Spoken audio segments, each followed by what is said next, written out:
तो दोस्तों जैसे कि आप देख सकते हैं यहाँ पे एमपी ऑनलाइन के पोर्टल पे काफ़ी अच्छी वैकेंसीज यहाँ पे लाइव हो चुकी है। और जैसे कि यहाँ पे आपको दिखाई दे रहा है assistant grade 3, assistant librarian, assistant यहाँ पे statistic officer, cataloguer, coding clerk, document list, medical records officer, medical social worker, peon की वैकेंसी है, सेक्रेटरी सोशल वर्कर की वैकेंसी है, रिकॉर्ड क्लर्क की है, स्टेनोटाइपिस्ट की है और स्टेनोग्राफर की दोस्तों यहाँ पे वैकेंसी निकाली गई है। तो दोस्तों आप यहाँ पे जिसके लिए भी योग्य है आप इसकी ऑनलाइन वेबसाइट पे यहाँ पे आवेदन कर सकते हैं। अब बात करते हैं दोस्तों इसमें क्या क्या योग्यता रखी है। तो यहाँ पे चिकित्सा अभिलेख अधिकारी का यहाँ पे मान्यता प्राप्त विश्वविद्यालय से स्नातक पास होना जरूरी है। इसमें सैलरी आपको मिलेंगी 56,100 रुपये प्रतिमाह आपको यहाँ पे दिए जाएंगे। इसके बाद अगली पोस्ट है यहाँ पे मेडिकल सोशल वर्कर की। तो इसमें आपको सैलरी मिलेंगी 32,800 रुपये।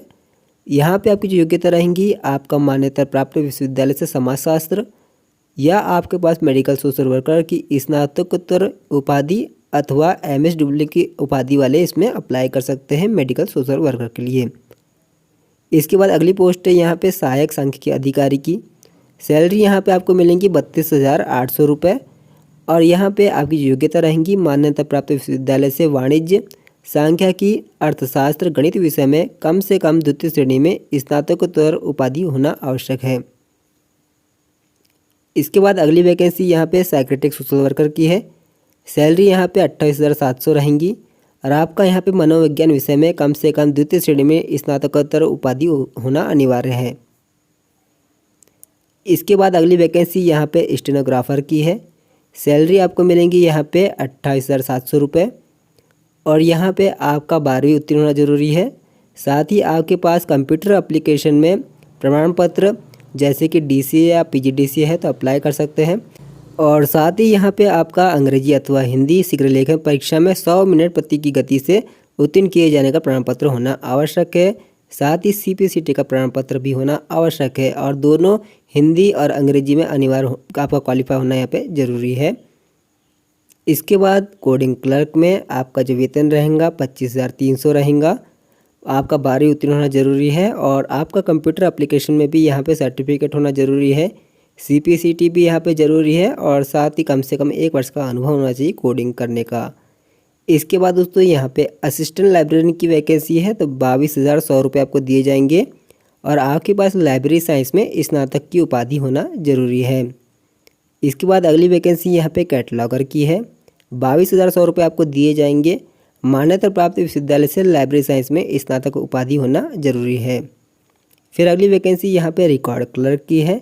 तो इनका काम जो रहता है जो रिकॉर्ड रखते हैं उनका है तो 19,500 आपको दिए जाएंगे। आपका 12वीं होना जरूरी है। कंप्यूटर एप्लीकेशन में पात्र उपाधि या प्रमाण पत्र होना आवश्यक है और साथ ही CPCT परीक्षा और हिंदी क्वालिफाई होना यहाँ पे अनिवार्य है। फिर यहाँ पे अगली वैकेंसी स्टेनोटाइपिस्ट की है तो इसमें आपको 19,500 मिलेंगे और यहाँ पे आपका 12वीं जरूरी है। कंप्यूटर में आपका पत्रोपाधि प्रमाण पत्र कुछ भी होना आवश्यक है जैसे कि DCA PGDCA।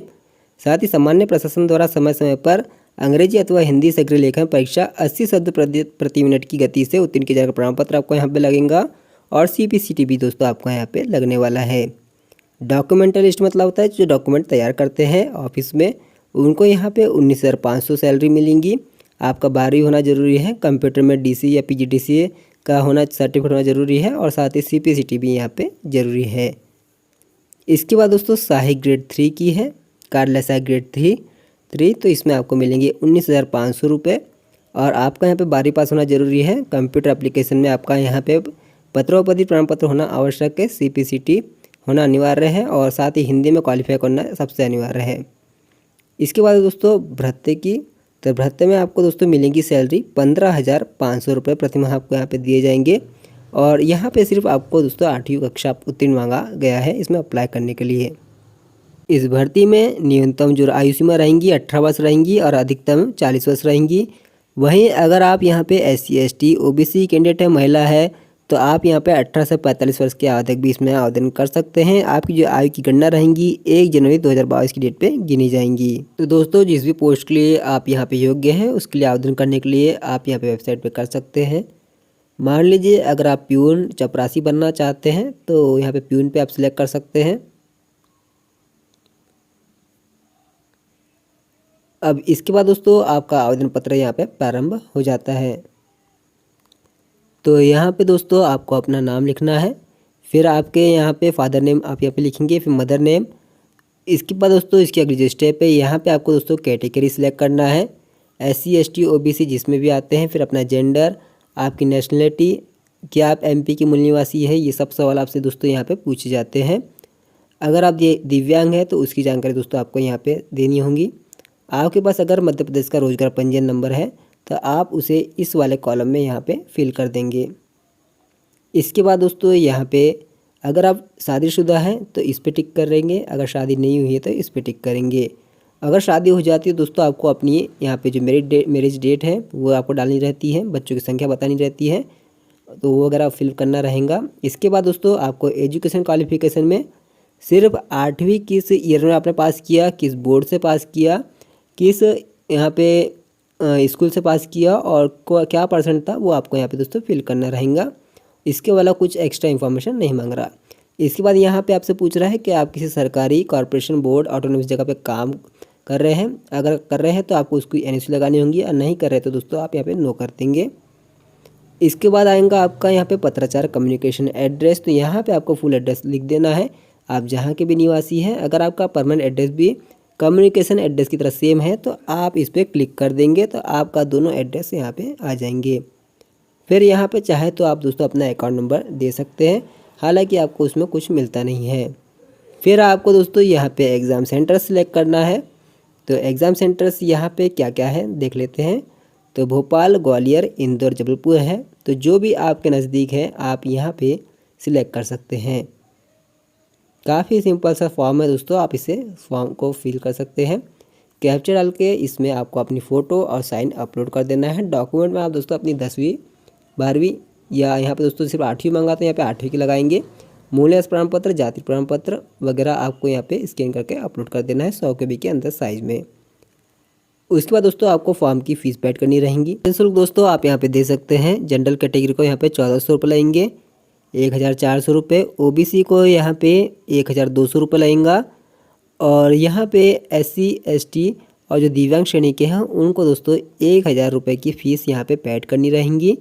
तो शुल्क दोस्तों काफ़ी ज़्यादा है, तो जो भी योग्य होंगे इसके वही लोग दोस्तों इसमें आवेदन करें, और फीस काफ़ी ज़्यादा है तो ऐसे में आप देख लीजिएगा। और ये जो इसकी जो लिंक है मैं आपको डिस्क्रिप्शन में दे दूँगा, तो आप दोस्तों आसानी से इस फॉर्म को फिल कर सकते हैं।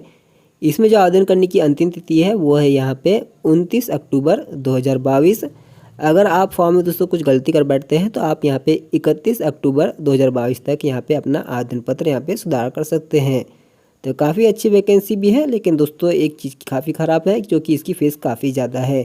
तो देख लीजिएगा दोस्तों अपने हिसाब से। अब मैं आपसे मिलूँगा कल किसी नई वैकेंसी लेके आप सभी के लिए। तब तक अपना ख्याल रखें। नमस्कार।